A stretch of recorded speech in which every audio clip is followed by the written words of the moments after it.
Thank you, Tim. Yeah, we're just gonna get this set up. Humberto, would you like to come up and just quickly introduce what you do and what you're gonna do here as a Socratic conversation? What I do, I try to get people into real Socratic thinking, which means that you put forward your basic questions again. So we ended with a very Socratic advice. Everything is produced by people, by brains. When you read a book, it's one person who produced that book. Socratic is an attempt to get big questions again between personalities, creating knowledge from persons.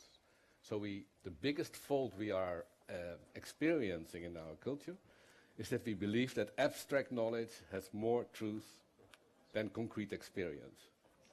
This is what John Dewey called the intellectual fallacy, and it's very hard to leave that behind because people keep on believing abstract theory above scientists, difficult theories, they must be more valuable than just the opinion of that person. The Socratic switch is every person can have a very intelligent philosophy creation in 1 hour, and we're going to do it in 14 minutes. All right. Okay, so we set up. Should we get Farid and Elizabeth and Tim and Marlene up for the Socratic conversation? Thank you. Okay, sit there. One woman there, 2 men. Anywhere in particular? Okay. Yes. All right. Thank you. Okay. Well, I don't think any of you needs introduction, but if you want, you can say something, one line about yourself, and then we will start explaining the rules of the game. Okay? Can I start with you, Elizabeth? Sure. Hey, everyone. My name is Elizabeth Stark. I'm an open internet advocate, entrepreneur, and educator. Okay, I'm Farid Tabarki. I'm the founder of Studio Zeitgeist, and I work with and try to catch the Zeitgeist. I'm Tim O'Reilly, and my goal is to create vehicles for harnessing collective intelligence and distributing the intelligence of creators to other people who can follow in their footsteps. My name is Sticker, and I try to help create technologies that improve our social life. Thank you. Well, we've heard yesterday there was a so-called Socratic discourse, but that was not a Socratic discourse. So that's why I have to explain the rules to get all the different meanings outside the room. It's a little bit sad for the audience that they cannot participate, but on the other hand, they will see some really intelligent personalities think alive on stage without any preparation. So there are no PowerPoints. There are no sheets, it's just their brains or their hearts, or Socrates would say also their belly. Because that's what in the Socratic dialogue is very important, your heart, your head, and your belly. So please excuse me that we cannot focus on you, but you are invited to put your Socratic question on Twitter on the picnic line so that we can go on continually, have Socratic discourse over all this matter. Well, why are we here for? We were initially, the subject was the new ownership in the world shifting from centralized, industrial, monopolized to a sharing, what we splendidly explained by Tim. That was the switch of ownership. Well, we're going to start to elect a question, and you're going to make every one of you think of one question, which should be a philosophical question. So we are not allowed to investigate things, because that's we do outside this room, and not psychotherapeutical question, because that's another room also. But so real philosophical question, that means almost any question that we can have argumentations about to find an answer. You see what I mean? So it can be a simple one, it can be a complex one, but there are no stupid or crazy or abnormal or taboo question, because in philosophy we like everything. So you don't have to think, can I say this? Everything you always wanted to say, you can say now. So no censorship from you. The rules are very strict. You can only have the floor when you ask for it. And when you ask for it, you don't yet have the floor because I give you the floor. But sometimes I will give the floor to just somebody else who didn't ask for it, and you just go on. We don't have discussions because we build up together a sort of new creative intelligence that we hopefully enjoy. But If there is no result in a Socratic context, that's no problem, because we like the process of thinking together as a value as such. So we can even be silent for 1 hour if you would like to do that. Always winners. There's always winners, exactly. But it's a process of thinking together which is completely different than just in our own isolated brain. The rule is that when you want to say something, you must be capable of repeating what the other person just has been said. Otherwise, you're not allowed to go on. You must also be capable of giving a summary of the last 15 minutes, in short. You are not allowed to refer to books or investigations or other smart persons. We do it with these 4 people. So, that's very strict. You must please use very simple language, concrete language. Even Socrates said, never write something up when you don't know what people will do with this stuff. That's why we use simple language so that everybody can understand this, and concrete. In order to work on the question, you are asked, all of you, to give a case. One of you can give a case from your own experience, and this case is very rich to solve the question. To use a case is a guarantee that we don't go into abstract clouds. Before we start to do the question, we're going to think how we're going to do it. So we're going to say the method will be this or that. We just say we go in it, we do a definition or whatever. If you cannot stand it, you can ask for a timeout and you can scream and shout whatever you wanted. But out the timeout, we are again real Socratic creatures. And that's our context. The chair must be a philosopher, but he will not say, this is Nietzsche or that is Plato. No, he is forbidden to give any content into the discourse. But his presence is a guarantee that all thoughts will be safe and guarded and will be respected. So I will be only the arbiter, like a football game. If I touch the ball, you may just ask for a timeout, and you may sit here and change roles, for instance. Yeah, that's allowed. So if everything is clear for you, then I suppose that you all start to think about a question. Can you make a summary? Not yet. Actually, And sorry. You are not allowed to speak unless you raise your hand. Okay. Yes? I just had a quick question. Are we supposed to repeat what the last person said every time we speak? I will say sometimes, will you repeat this? Okay. Because we have not that. Normally we have 3 hours time, or 3 weeks, but okay, we try to keep it short. But my question is, please think of a question now in 3 minutes or less.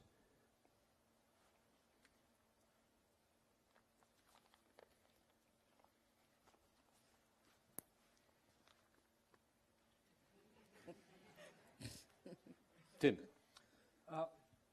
My question is... Oh, wait a minute, Tim. You Yes. have already a question. Yes. Okay, well, wait till the others... if okay, everybody well, has a question, then we will start. Thank Okay. you very much for... Very nice to be so quick. If everybody's also that quick, then we can start. Yeah? Okay, Tim, sorry. My question is, why do people do things for each other? And in particular, why do they do things for each other without expecting a return? Let me give you an example from my own business. Sorry. I think the question is clear. Okay, question's good. Okay. Can I have a glass of water? Okay. No, the question is very clear. Okay, I don't need to use a case study. No. Okay. Later we can, Okay, if we elect a question, then we will find it. Thank you very much for the first question. Why do people do things for each other, especially when they don't expect something in return? Marlene, can I have your question, please? Do we own ourselves? Okay. Thank you. This also clear for everybody, the question? Do we own ourselves? Your question? My question is, what am I willing to share? What am I willing to share? You mean as a human being, yeah? Yeah, so how far do I go when it comes to the things I own, I am, and how do I share it? Do I want to share it? Okay. Elizabeth? So this might be a little bit more specific, but in a world in which we have the destruction of institutions and we have this kind of level playing field, do we get rid of leadership? Is leadership gone? Okay, so the question is, can we get rid of leadership? Or is the question, do we lose leadership? Do we lose it? Okay, thank you. Has anybody of you get very warm feelings by one of the questions? You say, well, that I like very much. Sorry, Marleen? Yes?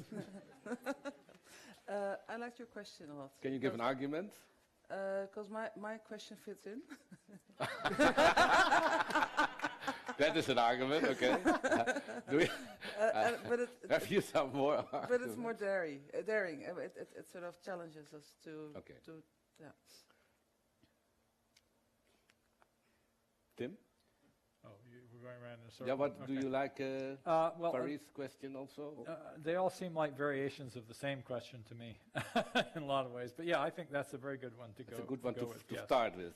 Yeah. Do you agree, Elizabeth? I kind of want to start with Tim's question because it underlies a lot of the questions that I have around incentives and motivations. Okay. I like yours a lot. Okay, then we can go for the next phase. That is, we have two persons for your question. You are not against your question because you proposed it. Do you like to go with his question also? I'm fine with that. And we can go on. So the question will be, can you repeat the question? Yes, my question is, what am I willing to share and how far do I go in sharing what I own, who I am, and what my ideas are? Okay, what am I willing to share? Anybody an idea, how can we solve this question? On what methods can we use? What methodology, in what way are we going to work now? Does any of you have a case? What am I willing to share? Well, I have a personal experience why I come up with this question. So, Okay, give your case, that would be nice.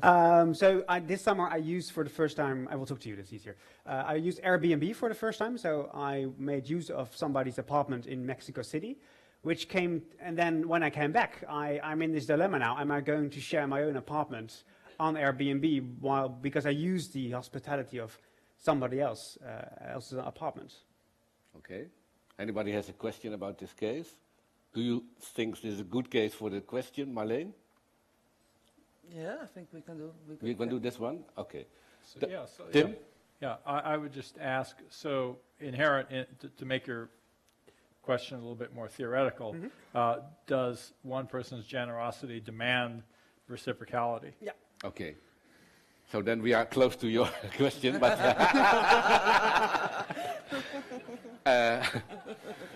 so let's start.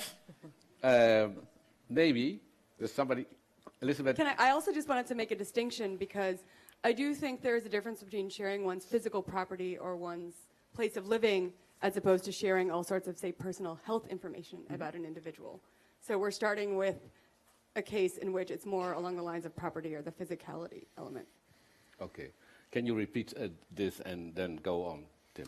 Yes, we're discussing, what are the principles by which we decide whether you should or must share, and, for example, are there one set of rules for physical property, or might there be something else for something more personal? My belief is that in all kinds of sharing, there are many, many factors at play. So, for example, to take Elizabeth's example with genetic information, there are a lot of people who think, oh my gosh, I'm very worried about the privacy of my genetic information. I would never share that. But some of that fear comes because of a social milieu, for example, where you may be discriminated against. And rather than, so there are trade-offs, because if, for example, you have a life-threatening disease, it's fairly certain, particularly if you're not going to be thrown out of your insurance, as you might be in the U.S., but not necessarily in some European countries. You have a great bias toward sharing. Sites like Patients Like Me, people say, wow, I'm dying. I want to know as much as I can about how to improve my health. Of course I'm going to share all my data, whereas, if you're in a case where you might lose your health insurance, of course you're not. So we weigh the benefits and the the losses, even in a case that's as personal as that. Okay, Farid, can you repeat and give your comment? Yeah. Yeah, no, so what Tim is trying to address is the question of, so you give the example of, so if you're really sick, then you are more open to sharing, for instance, your health data and your information than you are not, or you're not saying that.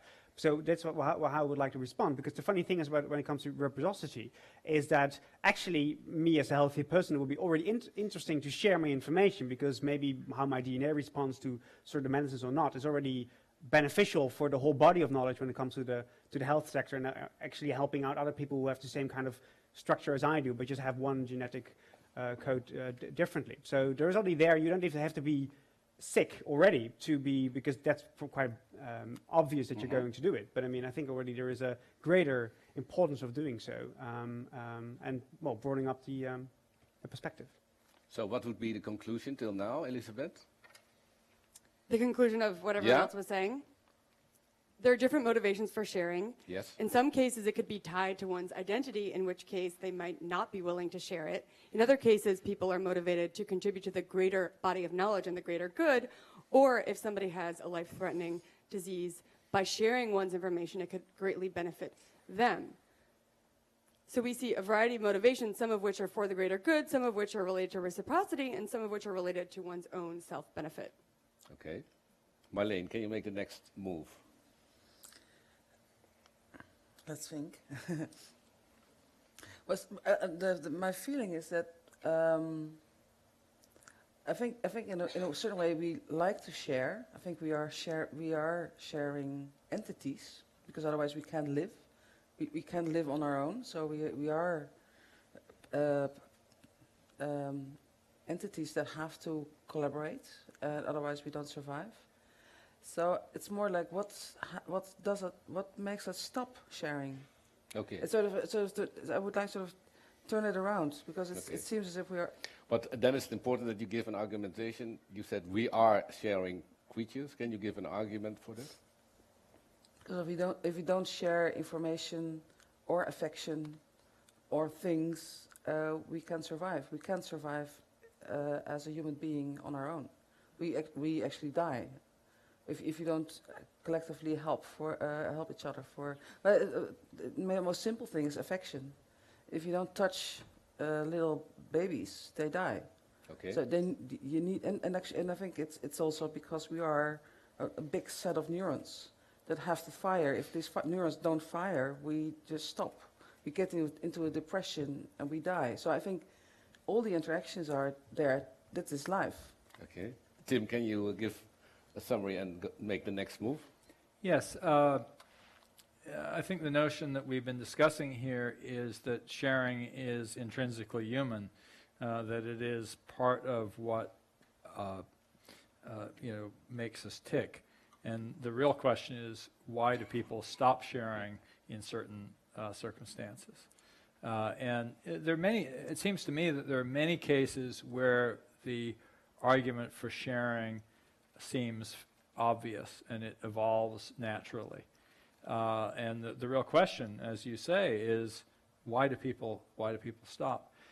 But there's a related question, which is related.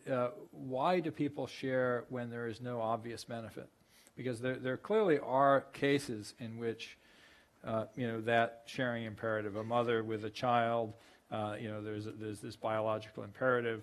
The need to, for example, in primitive societies, gather food together because it's more efficient than gathering it alone. Once we develop agricultural societies, developing more complex mechanisms for sharing the labor, sharing the product of the labor, and all the things that we built up in modern society. But as we come certainly into this digital era, we do have a set of really interesting questions, because we now have goods that don't seem to be depleted when they're shared, so we don't actually have to give them up in order to share them with someone else. And yet still, sometimes there is an argument for not sharing it with everyone. And I actually have some concrete examples of that, but I'll give them later. Go first to... Yeah. No, but I have a concrete example. I mean, when I'm going for a trip abroad, I do share it on Facebook because I have this closed system of people I let into my Facebook system, but I don't tweet it because it's open and I don't want any burglars to find out that my apartment is empty for the coming weekend. So this is already where I make a distinction between there's a platform where I want my friends or the people I actually wanted to be part of me to know what I'm up to. But I don't go as far as making it completely public on my open Twitter account because I'm afraid of people want to misuse this information. Okay. I'm actually a little stuck right now on Tim's question around why do people share when there's no obvious benefit? Because I'm thinking now, getting back to more concrete examples of scenarios where people like to be heard. They like to have attention. They like to feel helpful. They like to be recognized. There's the reputation economy. So I'm actually trying to think in my head, and maybe I can put this out, of scenarios where there actually isn't a benefit, even if it's feeling like you're getting attention or feeling good that you're helping someone else or having the world see what you've done. So I'm curious as to examples when we can't really think of a benefit like that. So can you summarize it and give maybe an answer? What is the question of Elizabeth? Oh my God. Tim, can you? Yes. All right. Elizabeth asked, when there is, no obvious benefit, how can we justify that? And the question is, are there any cases? Because she refers specifically to that benefit of self-expression, for example, or that there's actually pleasure in helping someone else. And I think there's certainly, in my own experience, there is, some real truth to the fact that it feels good to be helpful. But I also do wonder, and I don't really know the answer to that, is that innate or is that something we learn? I know certainly raising children, you do have to teach them sometimes the benefit of sharing. And versus trying to get more for themselves.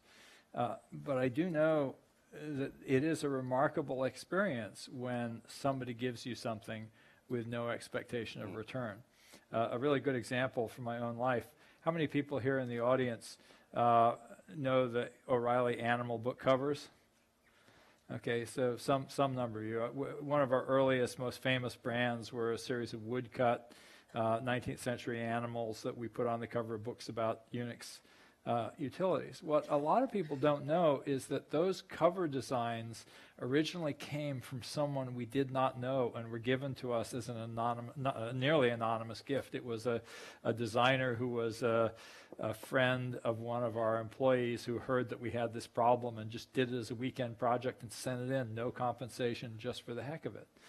And that's an example, I think, of what Elizabeth is talking about, of that gift with no expectation of return. But we are still also with the question, why are we stopping our feeling of sharing? But the question, why do we do stuff when there is no real benefit? It could be a mistake. I mean, it could be, and we do also very strange things. We hurt each other, we kill each other without any benefit. I mean, so we do really stupid things to ourselves. So sometimes I think what you just said, I think, is very important, that we learn certain attitudes, and maybe so if you can also learn bad behavior, what we call bad in our society, but it could be very functional for the person itself. So it's more like, what kind of narratives do you have in yourself? And which one are being cultured, and so what kind of stories do we want to tell ourselves? And if we've been educated in telling ourselves that we want to be good and we want to make people happy, we love to share stuff. But if we have been taught to make money or to be successful it's these narratives that we tell each other, and I think many of us have learned. Okay. Strange narratives which are stopping us from sharing. Okay, that could be an interesting side. Can you summarize and make your point? Yeah. So the statement by Marlene is there is a cultural phenomenon around sharing, and that maybe we culturally stress the wrong issues when it comes to it comes to sharing, or actually the opposite when you look to mainstream pop culture. I mean, owning something. I mean, the whole hip hop and R&B clips and etc. is about owning a woman, owning a car, owning jewelry, etc., etc. So it's a culture which communicates something that's stuff and including women it's a good thing to own. So I find it interesting when it comes to why wouldn't you share. Well, there's this cultural phenomenon, but then I have this other question. Well, I don't think I want to share my partner with others, you know. So again, I'm still not sure where do you yeah. It's also a cultural phenomenon. It is, no, absolutely. There are cultures where an example where you can share 20 of yeah. Elizabeth. So I actually want to point to a case that's a cultural issue as well. We discussed the concept of why people don't share, and it varies, as we're discussing now, from culture to culture. For example, in US-based culture, we tend to have a significant degree of individualism, where in, say, Asian cultures or even in Chinese culture, you don't necessarily have that, and you have much more of the collective orientation. So when you look at issues like, say, piracy is actually rampant within China, and people don't necessarily understand the concept of ownership of even something like a copyright. Whereas in the US, we actually have a much more individual aspect. In Europe, a bit similar, but a little bit in between. So there are significant cultural differences that affect why we share or why we do not share. But it's very important. Can you repeat and make a step further? Yes. Elizabeth points out the importance of cultural differences and norms in sharing. I would just make the argument that that's why it is so important for us as a modern culture coming to grips with the internet to create new cultural norms that are based on the experience that we have today, rather than, for example, the experience that we had when we were building our culture. We're no longer pioneers in the wilderness, where survival depends on making sure you have enough to eat. We are, in fact, a culture where, in the West, we have a fair degree of abundance, and we're sort of trying to figure out what is the new economics of digital sharing. But meanwhile, there are other parts of the world that are in a different place, and it's really worthwhile for us to think through, first of all, not only how do we make our economy work for the future, but also, looking backwards at, the economy of the 20th century.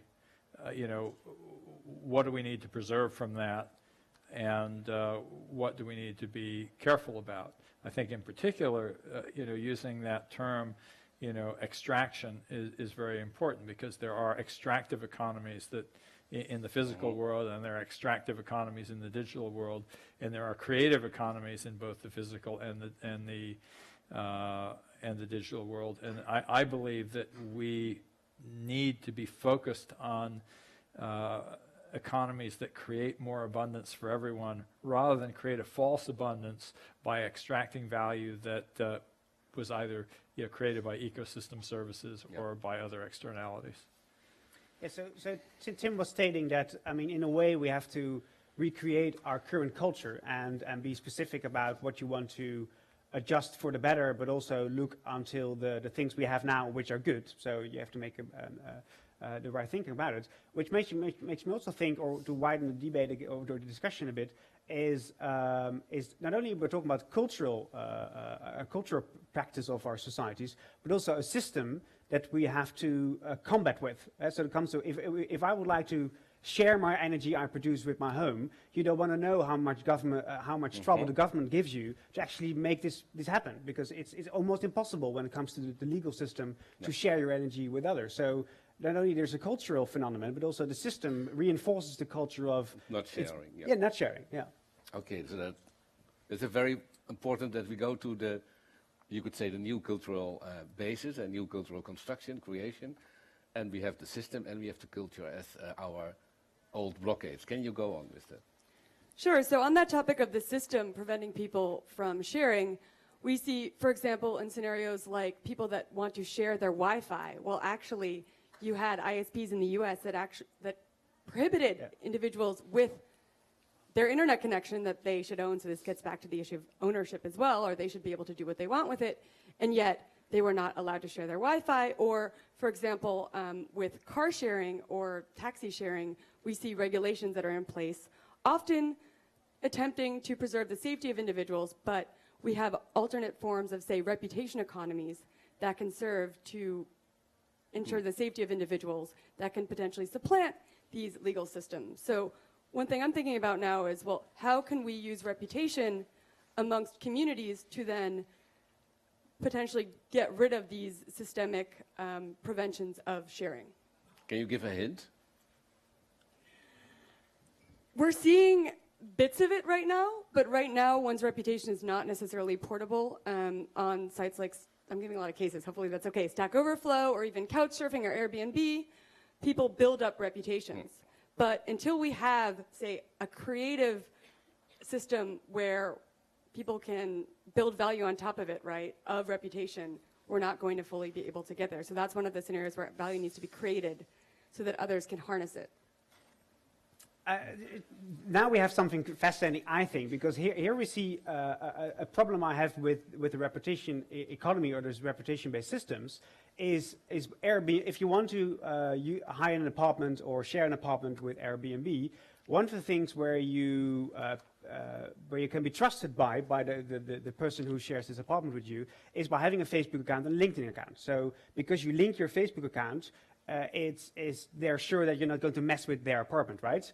But this means that you have to be on Facebook. I mean, Airbnb gives you 3 options: your mobile phone, your Facebook, and your LinkedIn. These are the 3 options where your reputation goes as far. Do I want to be part of course I'm part of it, but I mean, do I want to be part of a commercial platform which enables this reputation economy? That's the issue that I have with. What I like about what we're talking about systems, and then in the way we trust these systems with our identity. And I think most of the systems have been not designed to be reciprocitive. So they're one way. You give they are not share. They're not. Yeah. They don't have the architecture to share in a way. Yeah. They take. Yeah. And they extract value out of. And I think you gave some nice examples in your talk. Is that there is value being extracted from all these individuals, and that doesn't feel good. Yeah. So there's something goes wrong because I can't access to the value myself. I only can add my individual. I can use the system, but I'm also closed into the system. So I think you have to figure out. And this is not only the online systems; it's also the financial systems. Yeah. It's our governmental systems. So I think who is making these systems, and why are we not making other systems? Yeah, I think this discussion of reputation systems and the question of whether the people who amass the reputation system, whether it's a Facebook or someone else, are extracting too much value or whether they're creating value for their users, is still a question that is in the balance. I do think that if you look at the technology trends, it's pretty clear that the more data that you have in some kind of collective, the more interesting things you can do with it. And we are still in the early stages of building up these new social reputation systems that will allow us to do more. But I wanted to pick up on another idea that was implicit in what Elizabeth said, and that is the notion that a reputation system is actually an after-the-fact regulatory system rather than a before-the-fact regulatory system. Now, a lot of our systems in society are trying to set up rules beforehand for bad things that might happen, whereas a reputation system is a system in which you build credibility or lose credibility after the fact by what you do. And I actually think that we're increasingly, because of the nature of connected networks, able to build systems in which you're closer and closer to real time in our ability to identify bad actors and to respond to them in the way that the body with antibodies responds to a hostile foreign agent. So I think we're at the frontier of something very, very interesting there. So you see a systematic change there? I see the potential for a systematic change. Okay, can you go on that? No, yeah, no, I think the example of the health sector where now we try to solve an issue once you got sick, and we go to the system where actually we already know that we're going to get sick in some cases, so we're going to solve it by the methods we're developing as we speak in the field of medicine. That's a very exciting idea, and also a complete mind shift. I mean, so a doctor is not somebody who's going to solve the issue once you get sick, but it's going to predict that you're going to get sick and make sure that you get the medication needed to prevent it actually going to be sick. That's a fundamentally different role. Mm-hmm. So one thing I'm now wondering is, with the prevalence of all this data online, so for example, before I spoke about the quantified self movement, and I was meeting with some folks recently that were part of this movement, and what they told me was they saw themselves as the anti-Facebook in that they're making information about themselves available online, and they want to have more and more data, but they want it to be open, and they want to create that value. And they want to enable people to potentially extract it, but then to create more value and share it with other individuals. So one question that I have is, will we see more and more of this, and can we counter, as I think Marlene discussed, the scenario in which there are entities out there that are extracting huge amounts of value without really giving back? Marlene.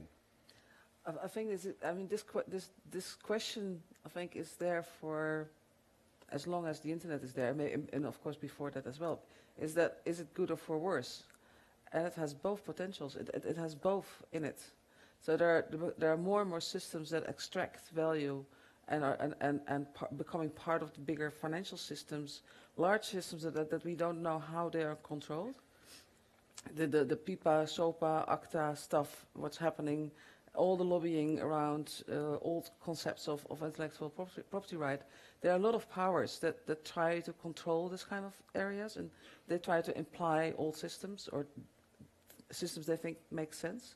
And there's also this movement of people that do the opposite and trying to create new structures and new definitions of how they want to interact and how they want to deal with data or their own, even about their own identity. I mean, I think that's the step beyond the content. I think we are now moving into the biotechnology sphere and all the stuff that we also during Picnic have seen about what's happening in the bio-art and the do-it-yourself bio. I think we're entering in a totally new area where you don't even know. That's where my question comes from. Do we own ourselves? Do we know who we are? Okay, so in that sense, there's something else happening at the moment. And I don't know, it's either the box of Pandora that we have no idea where we're getting at, or it's something very powerful. But it's both happening. let's try to, because also she said, can you share what you don't own? What is so maybe we can connect also with our ownership in the last minutes of this conversation. Tim. Yeah, I think an important thread that's running through the commentary here is the notion of architecture and the architecture of our systems. When Elizabeth was talking about the quantified self and the fact that people are putting up their data themselves, they own their data, versus a system where it's collected and harvested by a centralized body. We're really seeing this interesting architectural dynamic. You know, the early web, for example, was entirely peer-to-peer. Everybody had their own website. And now, increasingly, with sites like Facebook, they're all hosted. And there seems to be almost a wave between centralization and decentralization. And the question, I certainly think that decentralized systems are an architecture that are profoundly powerful and, you know, solve many of the problems that we have around issues like privacy. You know, if we can say, oh yeah, this is my personal record and I own it and I can share from that personal repository rather than that it's all owned by some cloud in the sky, we will be better off. But at the same time, there's a countervailing impulse because the people who, if you can amass vast amounts of data, you can actually get a lot of value from it. So. Yeah, well, the question, yes, the question of architecture is, of course, of great importance, as some philosophers said. I won't say their name. But no, of course, it's partly a question of what kind of architecture do we have, and can we have a decentralized architecture, and how does it work in different sectors? But then I would still go on the cultural aspect. Why is the Norwegian taxing authority publicly transparent, open, so you can check all taxing stuff from any Norwegian citizens? And why is ours closed? And do we want to change this, or is it better that we have a closed system and they have an open system? I mean, because here it comes, what kind of architecture we are, about how willing are we to share data amongst each others? And I think this is a very fundamental one. If we don't are willing to share this one, why would you share anything else when it comes to the decentralized architecture? Marleen, and can you connect it with the subject of ownership and sharing again, that we can end to that direction? Okay. Yes, because what pops up in my mind is that in the Netherlands, you don't even tell other people how much what your income Salary, is, yeah. what your salary is. That's really not done. Where I think in the States, that's the first thing you ask. So and that helps you to identify Your friends. your friends. So it's about ownership. I try to connect to ownership. That's very good, yeah. But no, so in a way, I'll come back to this values and narratives, and what kind, how do we define ourselves, and how do we think, how do we define value? And for me, I think if one of the important issues at the moment is when we see the financial structure in crisis, and we know that people have to deal with other means. We have to rethink money, and we have to rethink value and exchange, and maybe data could be a new currency. Okay. That we so I think in that area we only started to begin, and there are some interesting projects and initiatives, money banking, all kind of stuff. But I think nobody really finds the real solution to make that translocal, to make that larger than only in a local environment, in a family environment, or in a small trusted environment. Okay. Maybe all of you can have one of this sort of new approach, a new value. This is one we got from Marleen. Tim, can you hint something? I would start with the premise that we own nothing. Everything we have is borrowed. And that what we do as a society and what we call ownership is actually our ability to persuade other people to give us something that we would not otherwise have. Some people are better persuaders than others. And the right way to see that is that if you are actually able to persuade somebody that you've given them real value and they give you something back, that really starts to build up an economy. On the other hand, there are people who basically try to steal, and stealing in some sense is when you take something that other people would not actually want to give you because you gave them something in return. Okay. Tariq, the final. No, I have to think about this notion of you don't own anything apart from maybe you yourself. But it sounds for me like, because when we started this question, but what are you willing to share, is like this huge process of emancipation where step by step you think, okay, well, this is something that I'm not that fond of. It's easy to make this mindset, because making this mind shift like this is impossible as a society or as an individual, not for me. In any case, maybe you go to psychoanalysis, but I mean, anyway.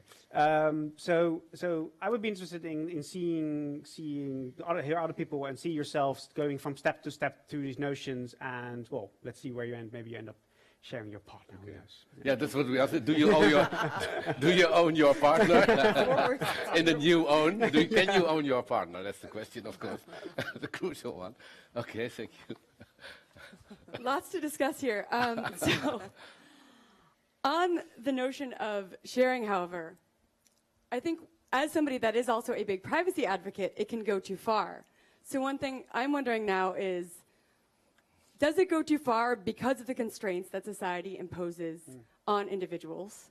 If we had an entirely different society would sharing not be so taboo, and would people not be so concerned about privacy? But at the same time, a lot of these privacy debates are around the scenarios in which people are coming in to extract value from individuals against their necessarily will, or people don't really fully understand the implications.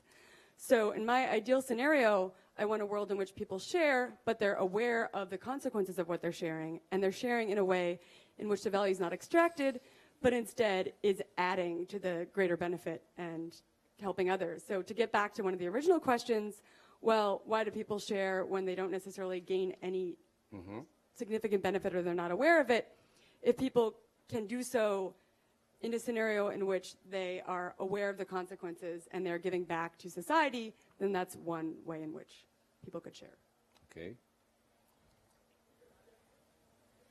I also got an answer. Do you have an answer of the question till what do we want to share? Well, I like a lot the position that we don't own anything, not even our own lives. That we only, so we are embodied stuff. Energies, yeah. And so it's what I think the basic question is then, what is a good life? Okay. And I think sharing is part of good life. So I invite you tomorrow for a it will be a next dialogue. What is a good life is the most important question. But we see that basically our vocabulary, our concepts are really outdated. So we have to change our way of thinking. That's what you basically come out of. This is a very interesting conclusion, yeah? I also want to pose the question, well, what is value? You know, we have one means of measuring value right now, which is monetary. It, in fact, doesn't capture almost all of the value in the world. It only captures a very small proportion. Tim got to that in his talk. So then what is value in an age in which we have more and more data available? We're able to track what people are doing and what they're creating and how they're creating value in ways that our traditional system did not recognize. Yeah. Well, you agree with Marlene. The question is, what is a good life, basically? So I would suggest that we suggest with this good question. Thank you very much for your focus, and the audience for your attention. Thank you.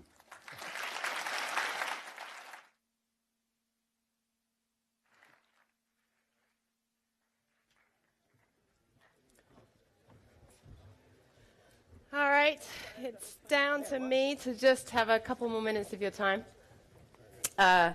So for those of you that haven't been here all the time, I'm Alice Taylor. I was asked to come and host this, which means that my job for the past 2 days has been to be in here and to just be the little missing link, I look like a missing link, between the speakers and kind of tie things together.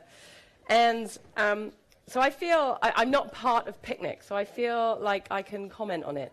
And I just want to say that these past 2 days have felt to me to be incredibly positive. And I think that Kitty Leering and Marlene Sticker have done the most amazing job in curation. I think a little round of applause for them, because it's been brilliant. Bottom up, not top down, new ownership. I mean, this is stuff